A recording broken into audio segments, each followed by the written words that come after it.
Good afternoon, ladies and gentlemen. Welcome back to the Shadow and Sun Show, and welcome back to another Ravenloft 2nd Edition AD&D review.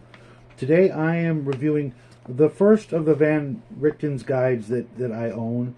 I'm actually looking for the guide to vampires, which I wish I would have been able to read first because it does come first chronologically, but rest assured I will be getting it before the end of the month, so I'll be able to review that one for you. Because as you guys all know, I have a deep appreciation for vampire hunters for various reasons. But the first one I'm going to be reviewing, obviously got it from the title of the video, is Van Richten's Guide to the Lich. Now mine's a little beat up, the cover's kind of not doing so well, but that's kind of the case with a lot of these printings I've noticed. When I look on eBay, they all have this incredibly distressed look. And I know this wasn't entirely intentional. Part of it was, but it looks like crap. I'm going to be honest. And this one's been in my collection for a long time. But this is the very first time I ever read it. Crazy as that seems, I never ran any Ravenloft back in the day. I was doing other things when these books came out. And I actually purchased most of them between 10 and 20 years ago. Long after they had seen their heyday. But they did receive a bit of a resurgence, I think, with third or some other edition of D&D that I'm completely unfamiliar with, for obvious reasons. The first thing that struck me about these books, in addition to the great artwork, black and white and red, which was actually very enjoyable because it brought back memories of some black and white comic books, in addition to a very special issue, I should say, of The Tick. For those of you know, you know. If you don't, not a problem. And there's other things that have been done in the black and white and red motif that is so, like, this one's a great example. Just the subtle little red eyes, I don't know if you can see that, of the Lich in disguise to let you know that is in fact a Lich.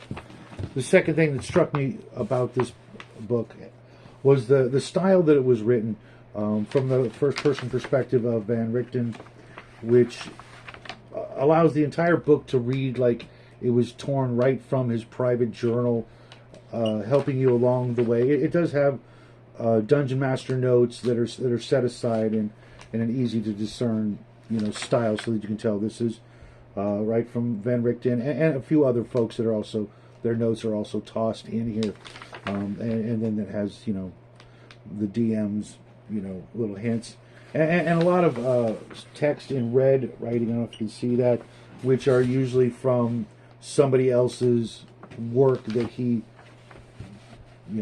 put in his journal, notes from other people, conversations from other people, etc. The book goes into great detail about running a Lich campaign, and by a Lich campaign I mean where the players are hunting down a Lich as if it was like a vampire hunt or werewolf hunt or whatever. The players are actively, or maybe even unknowingly, seeking out a Lich to eventually destroy it and put it to rest and rid the world of Ravenloft of its evil. Everything in here is easily adaptable to any campaign, and a great addition. We could really use more books written like this, and seeing as how there's close to 100 Ravenloft books out there, I am just scratching the surface of this sort of supplement for Dungeons & Dragons. Previous books that I had read weren't really designed like this. Maybe a few here and there, but this one really goes into it, really leans into the idea that you're reading the works of a famous undead hunter, which, being a huge fan of Solomon Kane, really is right up my alley, and yet another reason why I highly recommend these books. If you're planning on running any sort of monster hunt, even if it's like a dragon hunt, reading this book and other books like it will definitely put you into the spirit of it.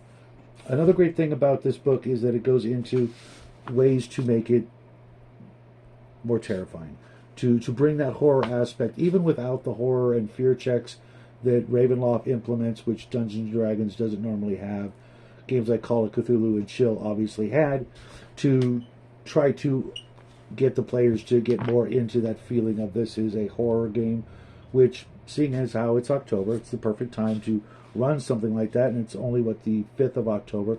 That gives you more than enough time to get your players ready for a horror game, maybe culminating in or around the 31st of the month, or even going well past into November, maybe even December. I can see how starting a horror campaign in October would be a lot of fun for the players, as well as the GM, DM, what have you. It would be a great time to start something like this with books like this and the original Ravenloft box set and things like that you can get, I think, still on drive-thru and elsewhere. eBay, obviously. Give you a lot of great tips that I don't really remember as well from Call of Cthulhu and Chill. Maybe it's just been a long time and it's no longer fresh in my memory.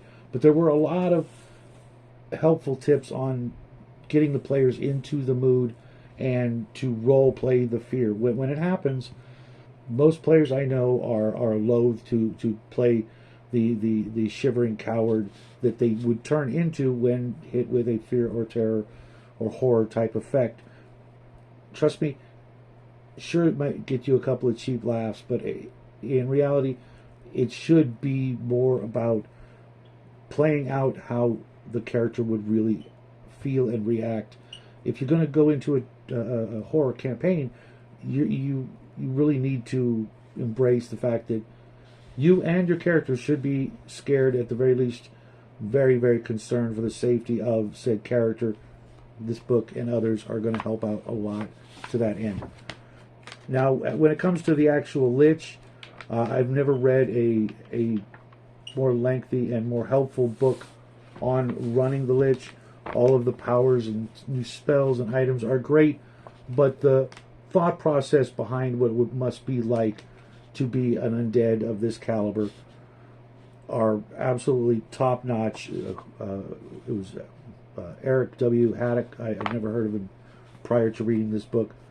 Excuse me, but he did a fantastic job. Highly recommend that you read this book and other books that he may have written when it comes to horror, because this guy definitely had it going on, understood the entire reason behind playing a horror game, and I'm not going to, spoil any of that for you. Go out and get the book and read and find out for yourself what aspect of this kind of game is attractive to you and your players. I'm sure it could evolve into more than just a seasonal thing where it's that time of year, so let's all break out our, plastic skulls and spider webbing and, purple and orange lights and that sort of thing, but get into the subtle mysteries and reasons why we all, as a species, enjoy having the daylight scared out of us. The Guide to the Lich could be your first steps.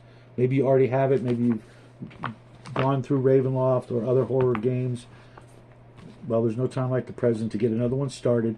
If at the very least only for the season, but trust me, I think that with these tools, you can turn any situation in your role-playing game into something that the players and the player characters should be able to role-play the essence of being afraid, scared, terrified, horrified, all of those things better, so that when you are role-playing, you're not afraid to embrace what's actually going on and not try to metagame it too much. And well, my character's scared, but I'm not. Well, you know what? Maybe you would enjoy the game a little more if you were actually a little more in the mood to accept the fate that's in front of you at the moment. I can't tell you how many times I've seen characters, be struck by some sort of fear or horror thing and just turn it into a Scooby-Doo joke sort of situation instead of really helping everybody else around you. If you play it properly, your other table mates will do the same. They will start to get into it and sort of start a chain reaction of not just one player doing it, but everybody else around the table starting to be, worried, afraid, scared, terrified and playing the way real humans or humanoids would react to these sort of situations, and maybe remember that it's usually better to run than to fight when it comes to these otherworldly monsters. Come back and when you're stronger, better equipped, more powerful, that sort of thing, as opposed to thinking you can just walk through the vampire's lair. You've got a couple of wooden stakes, you're good to go. Nah, you probably want to plan a little better than just, breaking off a table leg and thinking you've got this.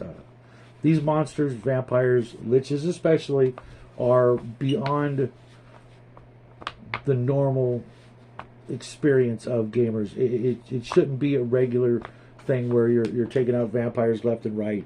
A good vampire, a good lich, a great lich is something that should take you months to years to finally put to rest. And when you do, you'll have this book to thank, I hope, and a very well educated dungeon master, game master, what have you, who has studied some of the best works out there, putting this in that list, because this is just an absolutely fabulous addition to my collection.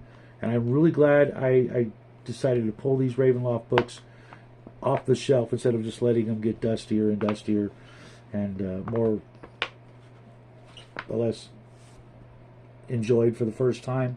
I'm going to go and jump into another one of these books. I should have that review out for you guys next week, because this one took me actually the better part of this week to get through because of other things. But one silver lining on this card, I came across the most horrifying aspect of role-playing games I've ever encountered. I'm going to be doing a video on what's on this card. You could maybe try and screenshot it and see what it is, and tell me if you know what I'm talking about, because this is the worst travesty I can imagine, being in a role-playing game and having this particular thing be a reality. Like I said, I'm going to go into that maybe tomorrow, maybe next week. I really want to think about this, because this just chills me to the bone to think that somebody could allow this to be the case. I know a lot of people actually do this, and I've never heard it put this way before, but this is just absolutely... Well, we'll talk about it next week, and until then, I hope you guys have a great week. I'm off to do some other people things, and I will have a different review for you tomorrow. I'm going to probably just hold off on the eBay video until next week, because I need to do a lot of research to get some actual facts and figures for you guys, and I just haven't had the time to do that this week. But until next time, folks, give Ravenloft a try. Let me know what you thought of it, what you think of it, if you're ever going to try it. If you've got any of the books, heck, if you got the vampire book, let me know. I might give you a really good price for it, because all the copies I saw on eBay are just look worse than this one, and I don't want that. I want something that looks decent. But that's it for today. I hope you guys have a great afternoon. I will see you guys tonight on Table Breakers to continue the Crafting Gamers homebrew game. And until then, folks, happy trails.